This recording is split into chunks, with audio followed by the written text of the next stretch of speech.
Pesa isiyoifanya wewe unyang'anye baba yako bibi. Hata kama wewe ni mtoto wa mama yako, usiwaisahau mama yako ni bibi ya baba yako. Juu spiritually baba yako na mama yako wako na union imewashikanisha, wako na bond spiritual. Na usiwaisahau bado physically kuna vitu mama yako anafanyianga baba yako, wewe huwezi fanyia baba yako.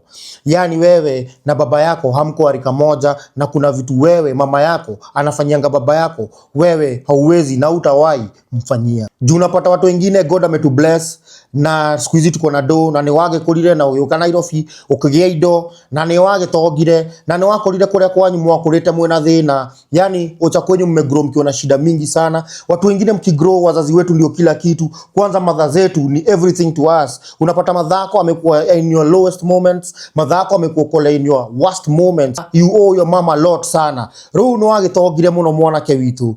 Na saa zingine watu wengine wetu tunaingilianga marriage wazazi wetu bila kujua, na unaingilianga hata saa zingine wewe inakuanga ni kusaidia, unasaidia. Na tunasemanga yani hii dunia kama uwezi saidia madhako, sidhani wewe hata unafaa kwa hii dunia. Karegete nyina gatihonaga. Yani kwa watu kwa Kikuyu tunaishi mingi wazazi wetu sana. Maito kwa Kikuyu ni kusema ma yetu, yani ukweli yetu ni mama yetu.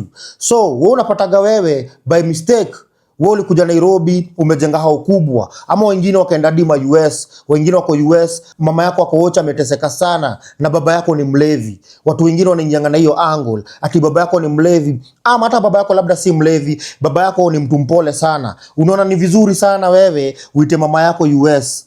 Yani hata ndio hata kule US unajua kuna majob mob, hata itasaidia sana kupata do, yani itamsaidia hadi kimaisha, na mtasaidia kusonga mbele kule kwa family back at home. Hiyo kitu wewe unaona kama ni kusaidia, unasaidia, but spiritually unakuanga umeingililia marriage ya baba yako na mama yako.